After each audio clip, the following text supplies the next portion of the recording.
Episode 151 of Australia's #1 marketing show. We're talking how to fire a client, newsletters, yellow pages, low-cost brand reminders, plus I get a kiss from one listener and a serious kick up the bum from another. Welcome to the Small Business Big Marketing Show, where successful small business owners share their secrets to take your marketing to the next level. Now here's your host, Tim Reid. G'day listeners, and welcome back to Australia's favourite marketing show. I am your host, Timbo Reid, but you, so much more importantly, are a motivated small business owner ready to crank, and I mean crank, out some great marketing. That's what we are here to do today. That's why this show exists. And we are brought to you by the very good folk at Net Registry, who are there to get your online marketing sorted. That's right, anything in regards to domain name registration, website hosting, design and development, pay-per-click advertising, that means Google AdWords and Facebook ads, search engine optimization, you name it. The good folks at Net Registry are there to get your online marketing sorted. So go over and have a look at netregistry.com.au and get a bit of online marketing love. And hello to everyone from the Flying Solo community as well. Catching up with both those guys from Flying Solo and Net Registry later in the week at an event, followed by a small business big marketing meetup, which I'm very, very excited about. Finally, been meaning to put together a meetup for a long time. Finally bit the bullet, and we are meeting this Thursday, which I'm really excited about. If you want to find out more about that or future small business big marketing meetups, then go over to meetup.com/small business big marketing. And you can register. Doesn't matter what state or what part of the world you're in. You never know where I might turn up. But we've got about 40, as of right now, with about a week out, we've got 40 people registered for that meetup. Don't know how many are going to turn up, but I'm pretty excited about that. Just fantastic, to meet people who have been listeners of this show for a long time or a short time. But what I do know is that they're all motivated small business owners, and we love a bit of motivation, for which I have for you today in a very unusual form. Let me share what I'm going to go through with you today in order to ramp up your marketing. It's a bit of a listener love in this episode of Small Business Big Marketing, but here's some stuff we're going to cover. Speaking of motivation in an unusual form, I am going to share with you the top 5 regrets of the dying. I know. Mind you, if that's not motivating, and it came to me from a very motivated person in itself. So come to that in a minute. Nice bit of feedback on Facebook, all about punching way above your marketing weight. We are going to talk about how to crank out a good newsletter, or whether actually you should. That's a listener question. A little bit more heartfelt feedback. Then I am going to get an absolute caning from a listener. I have also got some low-cost brand reminder ideas. That's in response to a listener question. How to get conversions from Facebook, from Music Studio, how to fire a client. We are going to talk about firing. We are talking about saying no. A little bit of a Yellow Pages update for all of you who just love the Yellow Pages. And there's plenty more in this episode of Australia's #1 marketing show. So grab that pen and paper, I would suggest, and let's get stuck right into it. Alrighty, well, a few weeks ago, I happened to be in the office of a past guest of this show, Charles Badenack. Charles appeared on episode 145 of the Small Business Big Marketing Show. Charles is a financial advisor based down in Hobart in Tasmania, and he is fully embracing and using incredibly effectively a content marketing strategy. Have a listen to episode 145 if you want to hear how to really crank out some clever content marketing. Anyway, I'm in Charles's office having a bit of a chinwag, and a very motivated, focused guy is Charles, and he had this printout sitting on his desk, sort of in this sort of yellow, see-through, not yellow, clear plastic see-through envelope. And he said, "Hey, Timbo, have you seen the top 5 regrets of the dying?" Because we were talking about, what motivates us and where we seek our inspiration. I said, "No, I haven't." And he just passed me over these 2 bits of paper, which I'm not going to go into any great detail. Suffice to share with you the top 5 regrets of the dying, because it is incredibly motivating, and it just makes you it's an incredibly focused piece of writing. This lady, Bronnie Ware, is an Australian nurse who spent several years working in palliative care, caring for patients in the last 12 weeks of their lives. And she just did a whole lot of research and asked them, what were their regrets? And here they are. Number 1, and these are in order: I wish I had the courage to live a life true to myself, not the life others expected of me. I'm not even going to try and put a marketing twist on this, guys. I'm actually going to look and see whether I can track down Bronnie and get an interview, because I think as small business owners, this is motivating stuff. So often we're stuck working in the business and forget to put our head above the trenches and remind ourselves of what's really, really important to us. And I think we should all seek motivation, whether it be quotes or books. You've heard me say before, we should never stop learning. So yeah, I think this would be an interesting interview. So number 1, I wish I had the courage to live a life true to myself, not the life others expected of me. Number 2, regret of the dying: I wish I hadn't worked so hard.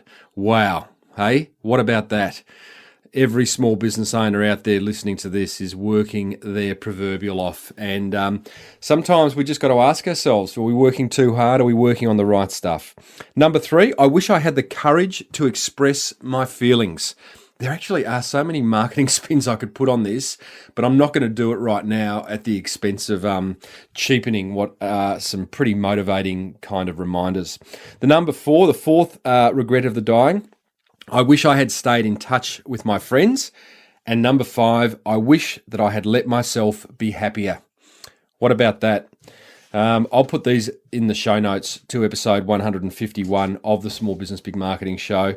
Have a look at them. They under each of the 5 regrets, there's a little bit of copy. It's a bit of a blog post, and I think it's incredibly motivating. I have now printed them. I have them on my wall, and they are stark reminders of what's important to us in life. Because you know what? Sometimes that pay-per-click advertising headline, that little billboard that you want to run, that search engine optimization strategy just shrinks into not being so important when you look at these top 5 regrets of the dying. I shared them in the way to motivate us at the top of the show. I've now got a whole lot of listener questions and feedback that I'm going to tackle. Hope you enjoyed that. Let's get on to the rest of it.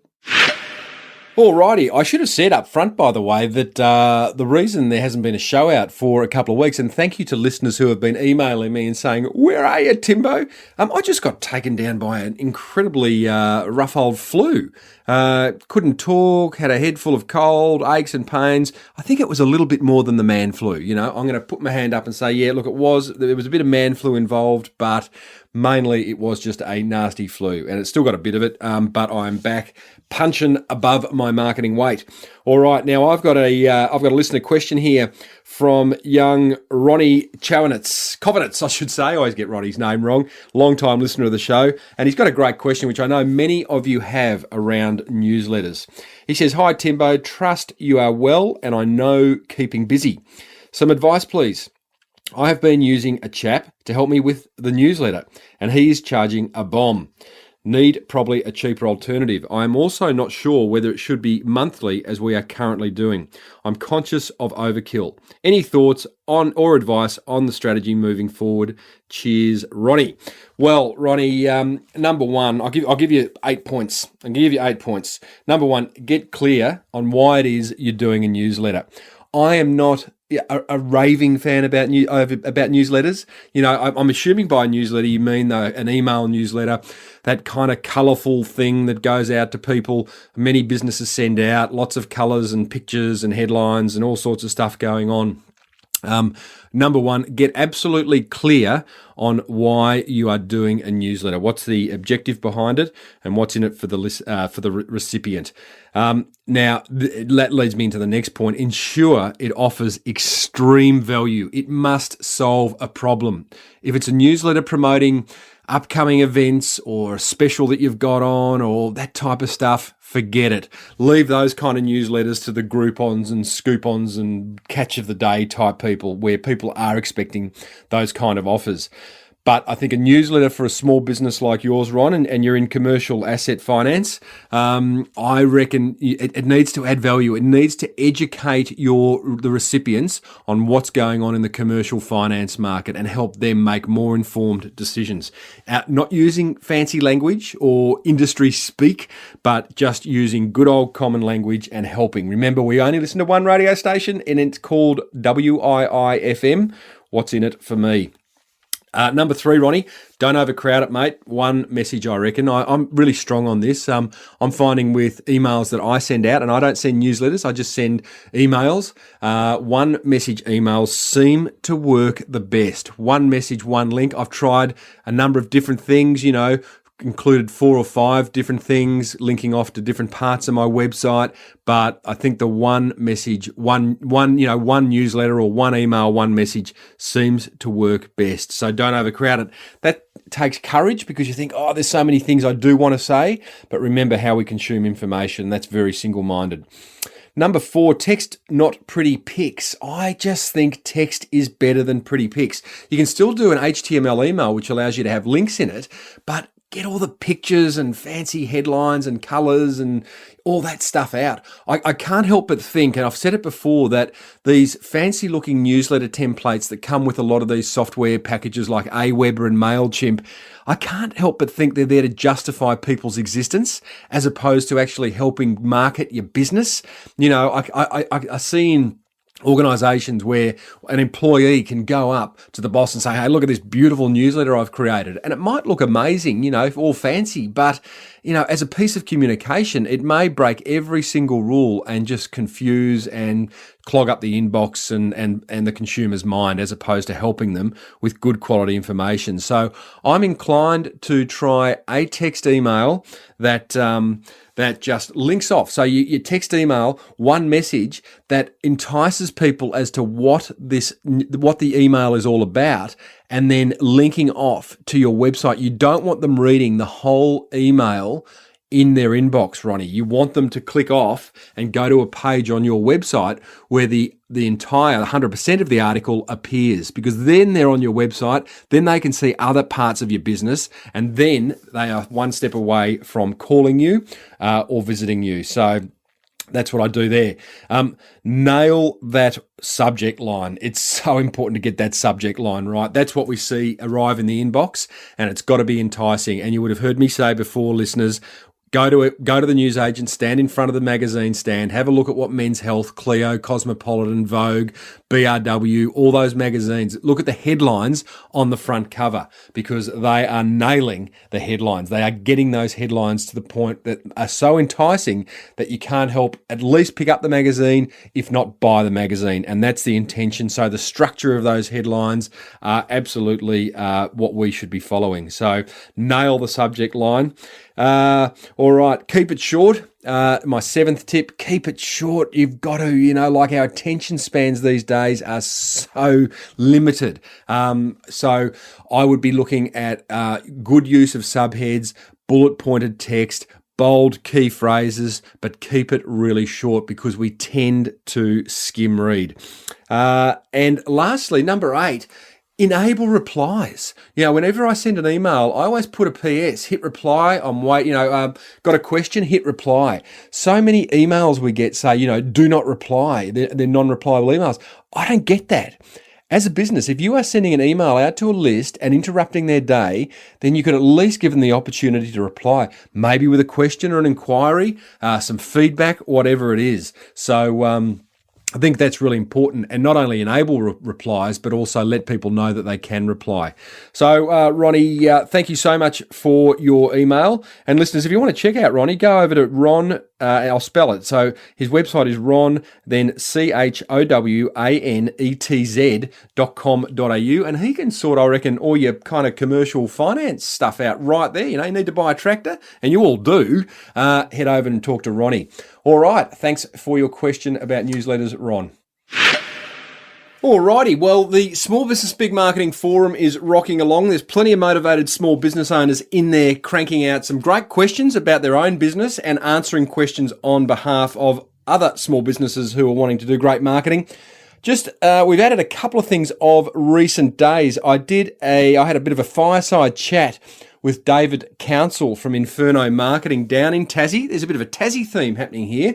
And David approached me. He's a long-time listener of the show, and he approached me a few weeks ago and wanted to have a bit of a yarn about Yellow Pages and where it's all at from a small business marketing point of view. I think we know. But David and I hooked up and had a chat earlier this week, and just kind of, David's got some really strong views about Yellow Pages and how small businesses can reduce and or optimize their listing, and also where you can reallocate your spend once you do reduce your spend in the Yellow Pages and White Pages for that matter. So David and I had a great old chinwag, bit of an update on where that whole marketing channel is or isn't at, I should say, and that's an exclusive bit of additional educational material, I guess, that sits in the classroom section of the Small Business Big Marketing Forum. I've also got, you may remember, last episode was with Mike Rhodes, who is the Google AdWords specialist. Mike went and answered some additional questions for forum members only, exclusive to forum members only, and really dug deep on some specifics around remarketing and how to get the most of your Google AdWords strategy and all that type of stuff. That is in the forum as well. That's an additional, that's an audio file, and so was my chat with David Council from Inferno Marketing. And we've also just got some great discussion happening around people putting up video scripts that they want people's views on. Another guy's wanting a point of view on how to do the best advertising for his business. We have got another guy who is re-engineering his website, and all the forum members are giving their feedback around that. So plenty going on in the Small Business Big Marketing Forum. Head over, if you want to join, to smallbusinessbigmarketing.com. Click on the forum button and you will be in there before you can say, geez, isn't this an amazing forum? So look forward to seeing you in there. I'm in there once a day myself. So I get this email from a listener of the show, Nick Rose. Nick is the Booze Baron. You can go and visit Nick at theboozebaron.com. What a great name.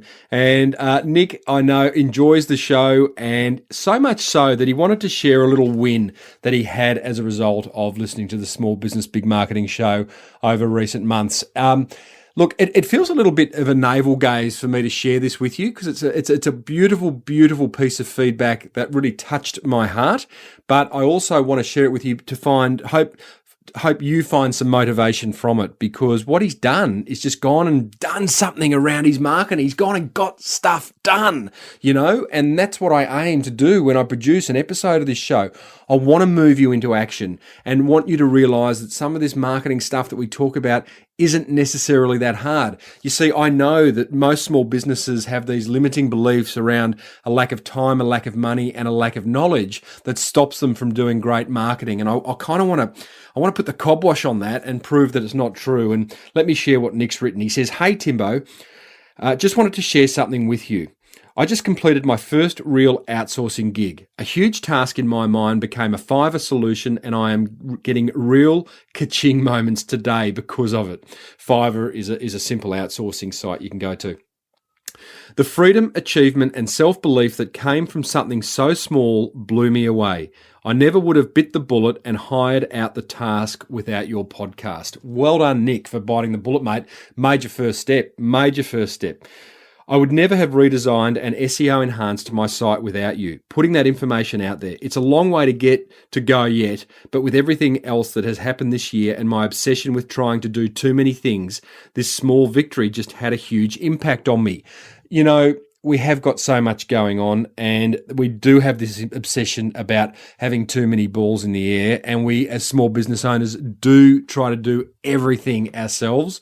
And it's fraught with danger. I'm as guilty as anyone. We try to do too many things. We're either control freaks, we're not good at delegating, and I think sometimes we've just got to bite the bullet, hand something over, and in handing it over, not only watch it get done, but feel what it's like to get it done and have that sense of achievement, knowing that you didn't have to do it. I go on with Nick's note. Most importantly, the way you personally seem to naturally make a listener believe that you can do what you describe has been a huge game changer in my life. Wow, thanks, Nick. I don't really know how to put it, even though I'm not always putting in much effort to get in touch. You have helped me achieve a whole lot. It was amazing how I felt when someone in Romania fixed a week-long task while I slept last night. Yeah, that's amazing in itself. I mean, outsourcing and getting that virtual marketing team isn't necessarily all about finding someone on the other side of the world who's working while you're sleeping, but often that is the case. I mean, outsourcing is about finding A players. It's about creating a virtual marketing team of A players, people who can do various marketing tasks for your business. They may well be on the other side of the world, and in Nick's case, clearly they were. He goes on to say, dude, mate, Tim, thank you from the bottom of my heart. Huge impact, small action, and all because you do a podcast so damn well. Ha ha. See you soon, Nick the Booze Baron. Nick, mate, thank you for, first of all, taking action and moving your business forward. Well done. That's why I do what I do. Number two, thanks for putting those words down. It means a lot. Number three, listeners, whilst that was all about me, there is stuff in there for you. And, you know, content marketing alone, here we go, content marketing rant. But, you know, when you create content like I'm doing with the podcast and my blog and the forum, you are adding value to business or to people's lives, business owners, consumers, whoever your customers are. You are adding value. You are making a difference. You are solving problems. So, like, don't underestimate that. And emails like that from Nick and emails and updates on my Facebook and iTunes listener reviews that I get, yes, they're good for the ego, but they're a reminder that, hey, I'm building a brand. I'm building that emotional attachment, and you can and you should be too. No excuses. It's about pull marketing. It's about pulling people towards you by adding value, by helping them with some aspect of their life that your business can have an effect in. So, hey, Nick, the Booze Baron, mate, thank you so much, and keep it up, buddy. I would like to see another email maybe in the coming months to see that you've broken through another marketing blockage. Well done. All right. Well, following that wonderful gift of an email, I then received an email from Jake. Jake doesn't have a surname, but Jake is referring, he actually says he really enjoys the show. He's a new time listener and he really enjoys the show, but then he came across an episode where I gave a bit of advice. I think it was episode 148 where I gave a bit of advice as to how you may be able to get an interview on my show. He kind of saw it as arrogant advice, if I was to sum it up. Simply, he thought that I was setting the bar too high, and I'll read a little bit. It's quite a long email. I've highlighted some bits that Jake suggests where I could have been a bit kinder, I think. He says, I was shocked when I heard your soapbox rant about people trying to contact you. I liked the what's in it for me analogy, but thought it was actually quite rude to not even reply to an inquiry because it doesn't meet your criteria. So in episode 148, one of the things I spoke about was I'm getting a lot of requests from people. And in fact, it's on the Contact Us section of my website where you can request an interview. But I look at those requests and I need that, number one criteria is they need to be personal. They need to prove to me that they have listened to my show, that they know my name. That's pretty simple because I can just, my intuition says when I see a request, it's either personalized or this is a request that they've cut and pasted and sent to a whole lot of podcasters hoping, some will bite and some will take on them as an interview. I reviewed the three examples that I gave in episode 148, Jake, and of all three of them, one was 100% generic. There was no personalization. I want personalization. I think that's only reasonable. Number two, the second one was there was no reason given for me to interview them. They just said, I reckon I should be interviewed on your show, basically. Yeah, well, give me a reason. Don't just flick me to a website to have a look. Give me a reason. The third example I gave, it didn't refer to my show's name, which again just suggested it was a generic email. So Jake goes on to say, let's hypothesize for a moment. What if some people might not be the nickname giving type? I don't expect everyone to call me Timbo. If they do in an email, that means they have listened to my show, because that's how I often refer to myself. In fact, that's how my family refers to me. But at least use my name. People might not mention your business name because they might feel they are only talking to you directly. Yeah, well, that's fair enough. But again, it's not my business name, it's my show's name. Hey, Timbo, I'd love to appear on Small Business Big Marketing. Here's my reason. That would be, that's not asking too much. Jake goes on to say, people don't get everything right the first time round. They are coming to you because they would like help or think they might be able to boost their profile by being on your podcast. Well, don't come to me if you need help in terms of getting an interview, because I interview successful small business owners who are cranking out some form of great marketing, so we, other small business owners, can all learn from it. If you want help and to improve your marketing, listen to the show, join the forum. This means they don't have it all together. If they did, then they wouldn't be part of your tribe. In fact, they'd have their own tribe competing for your listeners. Oh, I don't know, mate. There's room for everyone. But the reality is, I just want to attract people to interview. I want to attract interviewees who have really got it together and who are cranking out some form of great marketing.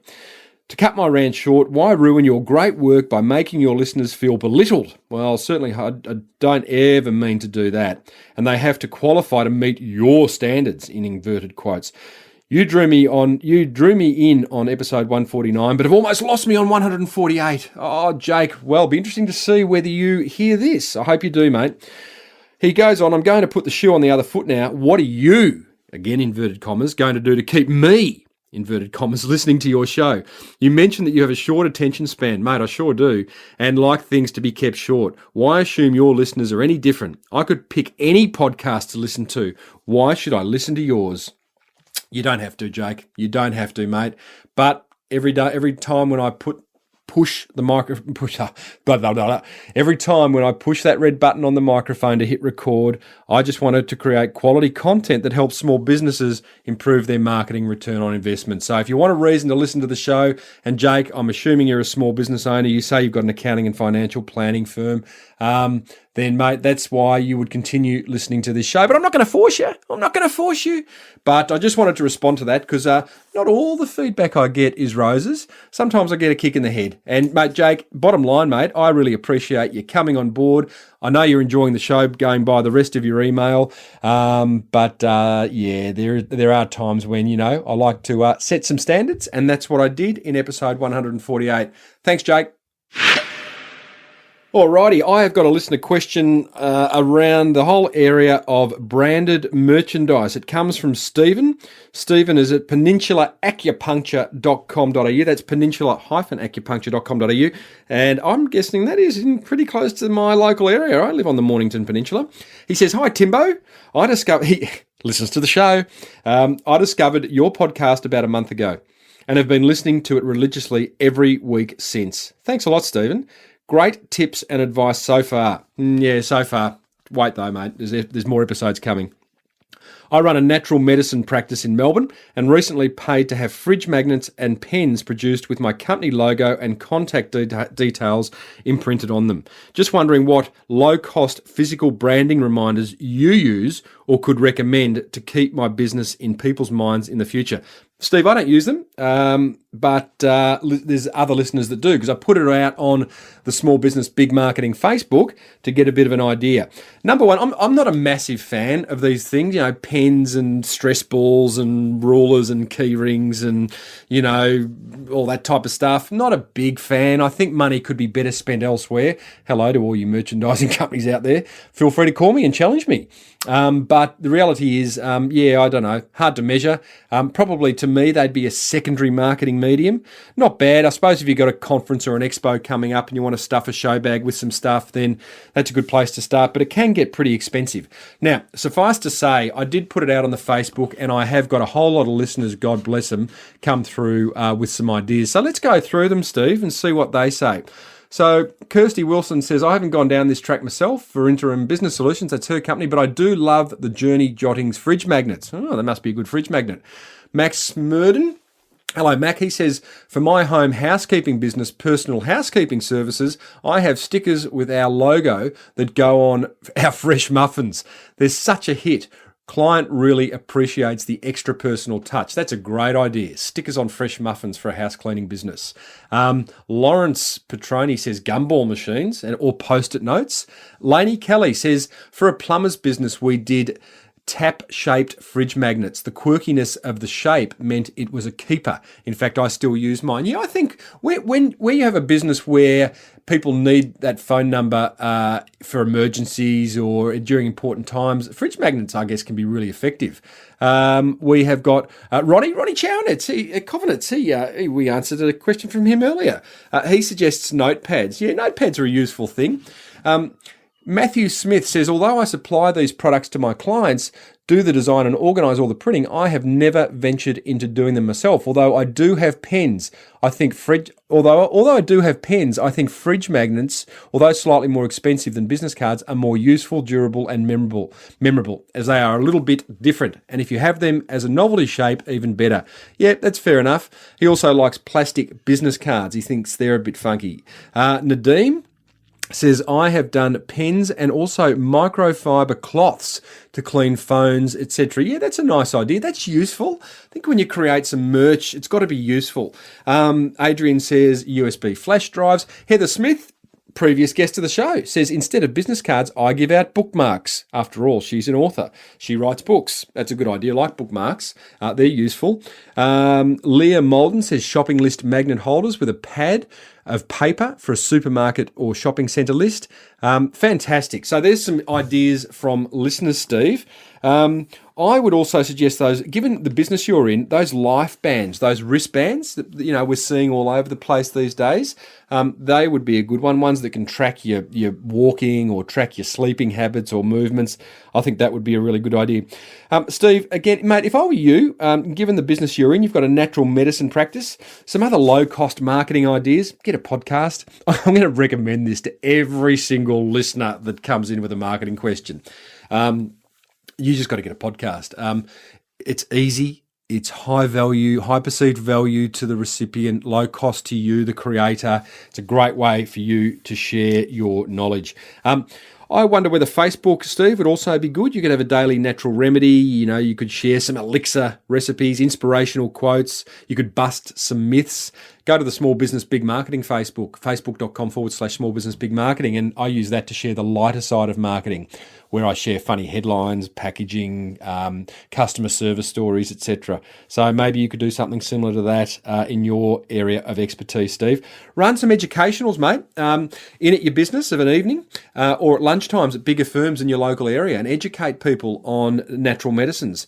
And finally, maybe a weekly Q&A webinar or Google Hangout, where customers, clients know that once a week, Thursday at 9 a.m, you are going to be online to answer any of their questions. You could record those, you could put them on your website, put them on a YouTube channel, repurpose them, pull out the audio, create a podcast, transcribe them. You've got written reports, mate. The ideas are flowing. Look out. So, Steve, mate, I really appreciate you coming on board, listening to the show, and I hope there was some marketing GOLD right there. Alrighty, next listener question is from Ryan Hazel. Ryan has a business called ivorylanestudios.com in New South Wales. He says, hi Timbo, I've been loving your podcasts and plan to join your forum sometime soon. That'd be a good idea, Ryan, because there is a fellow on the forum who is in Las Vegas, one of my members, and he owns a studio and a music lessons company as well, and he is cranking out some great marketing and is a very much the sharing type, and he would have some great ideas for your business as well. He says, I just have a quick question. I've been building my Facebook presence targeting my desired audience as much as possible. Where is the best place to start converting this presence into sales without being too annoying? My business is a recording studio, rehearsing studio, and PA hire for bands. So, it's basically, how do you start converting off Facebook? Good question. What you want to do, Ryan, is get them to your website, mate. So I've gone to your website. You've got some interesting specials hanging off the left-hand side there, 440-day with producer for studio hire. You've got rehearsals from $10 an hour, concert sound on a small scale, 12 years concert sound experience, all that type of stuff. You've got some crunchy offers there. I can't click on any of them, but the bottom line is create useful posts on your Facebook that add value. I keep saying this, add value to your customers' lives, and then get them across to your website. So for example, mate, what I'd do is I'd get a blog happening. You haven't got a blog on your website. And on that blog, get clear on your editorial mission. Go back to past episodes if you don't know what I'm talking about, and start blogging about things, about problems that are going to be that your customers, your clients have that you can solve. Might be a written blog post. It could be an audio blog post. You're in that space. It could be a video. Then post that blog post on your Facebook. And when people click on it, it will take them back to your website, right? And that's where they can watch the video. That's when they can listen to the audio. That's when they can read the words that you've written. It might be an opinion around how to hire a studio. It might be some behind the scenes footage, all that type of stuff. And once they're at your website, you want your website to be set up so that there are special offers there and it is clear what services you offer. And that's when the action can start. So converting off Facebook, I think you want to get them to your website. That said, on your Facebook, I would suggest that you make better use of your apps. So if I was to just go to your Facebook, which I'm going to do right now as we speak, you've got those apps. Now, listeners, those apps are those 4 boxes that appear under your header at the top of your Facebook. You can't change photos, but you can change everything else there. Now, currently, what Ryan's got is likes, refer a friend, and contact. I'd be inclined to change one of those apps to weekly specials. And maybe another one, which is a sign-up app where people can sign up for a weekly newsletter, dare I say, probably not a weekly newsletter, some kind of special report or ebook that helps them in deciding to hire Ryan's studio. Now, you can get those apps made up pretty easily. There is a great website called northsocial.com that sells a whole lot of pre-made Facebook apps. I think there's a monthly subscription. It's not overly expensive. And basically, you can just buy those apps directly off North Social and put them on your own Facebook. So they're the 2 things that I do, mate. Update your apps on your Facebook and start posting things that are going to get people back to your website, and just make sure your website is clearly set up for very smart, efficient conversion. I think one of the things I'm seeing on your website at the moment, Ryan, is that there is lots going on, mate. And I just think, all of us need to ask, what is the purpose of our website? What do we want people to do when they get there? Is it to register? Is it to buy? Is it to pick up the phone and contact? What do we want them to do? And once we're clear on that, the marketing equation starts to get a whole lot easier. Thanks for listening in, Ryan, and I hope that helped, mate. Hey, Timbo. It's Sid from Waterloo, Canada. OMG. What an episode. My head is about to explode. In gold mining, it's called the mother lode. Timbo on the mic, dropping massive knowledge bombs with Mr. Mike Rhodes. I'll be staying tuned for another small business, big marketing episode. Timbo, the timing is perfect. I'm just getting ready to launch a new website, runwayresearch.com. The actionable tips to get started, and more importantly, the thought process for long-term success was just what I need to get going with Google AdWords. Thanks for keeping up the great work with such an inspiring podcast. I've been around since Lukey, all the way back to episode 1, and just want to say thank you, and again, cheers. Oh, Sid, mate, what a wonderful, wonderful bit of feedback. I'm not even going to try to compete with that bit of rapping because I don't have rap in me, but mate, clearly you do. And Sid Salmon from Waterloo, Canada, hey? What a great name and what a great place to be from. So, Sid, thank you so much, mate, for listening. I love it when I get some listener feedback from someone over the other side of the world. I know there's a number. In fact, I think it's the 3rd biggest amount of downloads I get for the show actually come from Canada. Might be the 4th biggest, but right up there, mate. And love you, Canadians. We have a bit of a soft spot, the Australians and Canadians. There's something going on there. But Sid, thanks for sharing, mate. Loved the feedback. Alrighty, we have got some feedback / question from a Rolf Binder from Adelaide. He says, "Greetings, Timbo. Thanks for your show, which I find you should shorten to 50 minutes, as that is how long it takes me to drive from my home in the Barossa Valley into Adelaide." Yeah, well, it's funny, like podcasts, there is no predetermined length for a podcast. They can be 1 minute long, they can be 1 hour long, they can be 3 hours long, as long as it needs to be. I do try to sort of keep it between 40 and 60 minutes. Sometimes not easy, but anyway, thanks for tuning in, Rolf. He goes on to say, "You leave me hanging by 10 minutes. You certainly have plenty of good ideas and in your own style are a good interviewer." In your own style? Well, I wonder what that means. I know I'm no Parkinson, but anyway, I'll take that as a compliment, Rolf. He goes on to say, "I think maybe a good topic for your show could be when to say no in marketing and save money." Yes, saying no, very, very powerful. We are often told to provide great service, go the extra mile, but often it is perfectly feasible and an honourable thing to do to say no. Couldn't agree more. Keep on motivating us, Rolf Binder. Hey, thanks a lot, Rolf. He goes on, he talks about maybe even coming on the show. He's in the wine industry, obviously, living in Barossa. Rolf, when you're ready, mate, put forward the big argument for coming on the show. You've already called me Timbo. I know you listen to the show, so you're well down the track. Might even get Jake's seal of approval. Now, that is a great bit of feedback, great question, great topic to raise, because it leads on to a question from Mac Smurden. Now, Mac left a bit of Facebook love earlier with one of those physical branding ideas. G'day, Mac. Now, he says, "Hey, Tim, as a small business owner of a busy home cleaning business, we run to a tight schedule. Our aim is to provide a very personal approach to our services, like leaving muffins, biscuits, and other value-added items to engage with our clients." That's right, Mac was the fellow who left the stickers on the muffins. I think that's such a fantastic idea. I wonder whether he cooks them himself or whether he buys them and brings them in. This has had a tremendous return on investment for us, with new clients constantly being referred to us.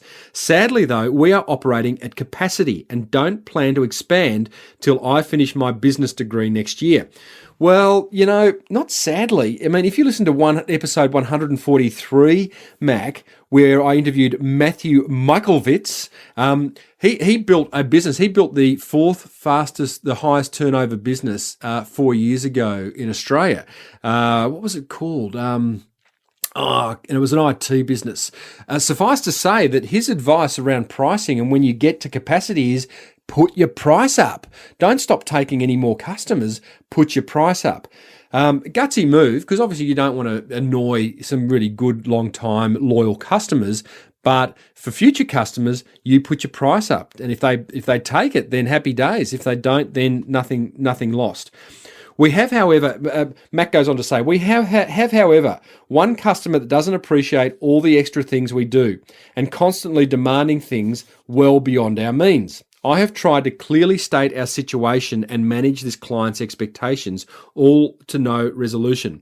My question for you is, how can you tactfully fire a client?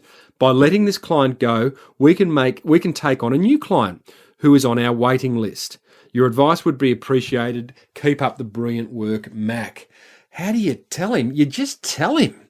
You be honest. That's what you do. You be honest. You sit him down and you say, this is how it is. We're busting our gut. We're doing everything we can within our powers to provide a great service. We're getting feedback from every other client that we work with to say we are doing great things. They're really appreciating us. We get a lot of referral work as well, which we can no longer take on. So I'm afraid if our service isn't up to your standard, then clearly we probably should part ways. And I just think you have that honest conversation, because why let it hang? It's ruining your time. Clearly, Mac, you're loving what you do and you're providing a great service. Why let one client like this ruin the party? Move on, mate. Just be honest with them. Tell them how it is. I think what you'll find is that client, it's not the only time that person is complaining about things, yeah? And I think those types of people can be poisonous within a business. You don't need them as clients. And in fact, with a business like yours, it sounds like you're doing so well. Insert a discovery call at the front of your business development process, Mac, where you actually interview clients to see whether they are right for you, okay? As businesses, we don't have to take on everyone. And back to Rolf's point about saying no sometimes, sometimes we just got to say, well, you know what? These are the criteria for being a client of my business. Just like I have a criteria for coming on and being interviewed on this show. I want the best for this show. I want the best for you, the listener. And so that, therefore, you've got to have some criteria. You've got to set the bar high. And that way, you can then really, really enjoy what you do. And when you work with people that you like working with or working for, then you're just going to do a great job. So, Mac, you've got no shortage of clients, mate. You can put your price up. You can say no. It takes business courage, but I think you'll really, really benefit from that. And you'll feel free. You will feel lighter for doing it. So, to both Mac and Rolf, on the question of saying no, I really appreciate it. And thanks for listening to the show. And I hope that little rant from me was of use. I'll now get off my soapbox. Alrighty, got a bit of feedback. Interesting feedback, actually. Challenging feedback from James at Baybeans. Hello, James. Long-time listener, mate. I love your title, by the way, in your email, your job title, CEO. Chief Espresso Officer. I love that. I think I've said before, I'm also the CEO of my business, Chief Everything Officer, although learning as I go, as I get older, to delegate more and more. So I'll have to change that title at some point where I stop doing everything. Now, James refers to an email that I sent out recently where I talked about having spent a full day with a client putting together a content marketing strategy, how many boxes we ticked. We ticked a lot of boxes.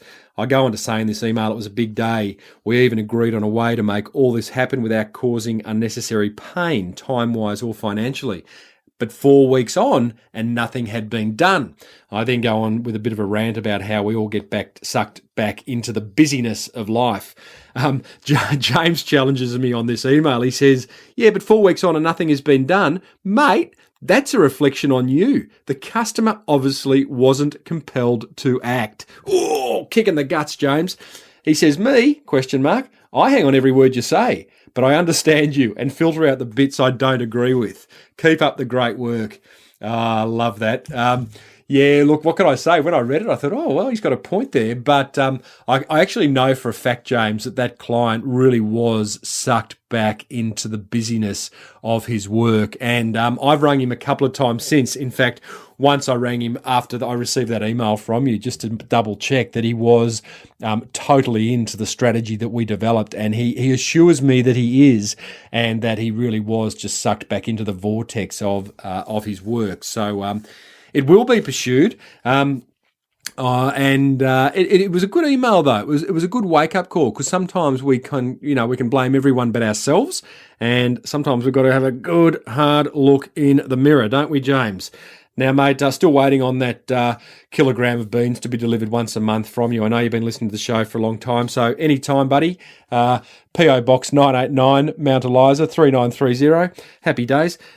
James also has a PS. I am refreshing the Baybeans website right now, and some of it based on your email, but mostly a simplification process to sell the sizzle. Good on you, mate. I think that whole simplification, so important in marketing, in the website. I see so many websites. In fact, I had a member join the forum, a photographer joined the forum only yesterday. And he introduced himself in the welcome mat section of the Small Business Big Marketing Forum. I said g'day to him and went and had a look at his website. It was busy. As small business owners, we try to do so many things. We try to say so much. In fact, sometimes even big brands try to say so much. And you just got to stop. You got to stop and go, what is the most important thing I could say to a prospect in order to encourage them to do business with me? What's that most important thing? It's actually a major question on an advertising brief of any big advertising agency. It's about that single-minded thought. So simplification is a really good thing. In fact, there's a post in the Small Business Big Marketing Forum about a wallet brand out of the States, and they have got, you'd think, what could you possibly say about wallets? But they've got this most amazing website that is incredibly simple and gives you all these advice tips and tricks on how to manage your wallet. I know, it's unbelievable. It talks about how, for blokes, we carry these big, thick wallets full of cards and coins and things, and how to actually re-engineer the way you stack and pack your wallet to make it much more presentable and easy to carry, so it doesn't look like you've got a filing cabinet in your pocket as you walk along. And wonderful website, beautifully simple, beautifully simple, very single-minded, and I think we could all learn from things like that. So, hey James, thanks for the kick in the bum, mate. I really appreciate it. All righty doodly listeners, you motivated small business owners, you. That brings us close to the end of the show. Upcoming guests, I have got, very excited about this, Tom Potter, who founded and continues to operate Eagle Boys Pizza, one of the very biggest pizza chains in Australia, Australian-owned pizza chains. That's Tom Potter. He's coming up. I've got a writer, Joanna Weeb, a fantastic copywriter out of Canada. And I know we've had Brent Hodgson on before, maybe about, I reckon about 60, 70, 80 episodes ago. And it was incredibly well received. All of us small business owners struggle with copy, and there's always something new to learn about how to write engaging copy. If we choose to do that, you could always employ a copywriter. But Joanna's going to come on. We are going to talk copy. So I'm excited about that. Tom Potter, Joanna Weeb, and some other very, very exciting guests going forward. As you may or may not know, I've signed with exclusively with a speakers bureau, ICMI. So I now have access to some really, really interesting people, which are going to show themselves on this show in weeks ahead. Tom Potter is one of those guys. He's also signed with that speakers bureau. So pretty excited about that. Lots of successful small business owners ready to crank out some great marketing. If you want to book me as a marketing speaker, head over to timreid, reid.com.au. You can find out all about what that involves. Hey, thanks so much for tuning in to Australia's #1 marketing show. We are #1 as we go to air with this episode. Just checked on iTunes, and I am loving that. Sitting above Harvard Business School and the Australian Stock Exchange. Got to love how we punch above our marketing weight, and you can too. So until next time, guys. Thanks. Don't forget to go and join the Small Business Big Marketing Forum. If you are thinking about it, now's a good time.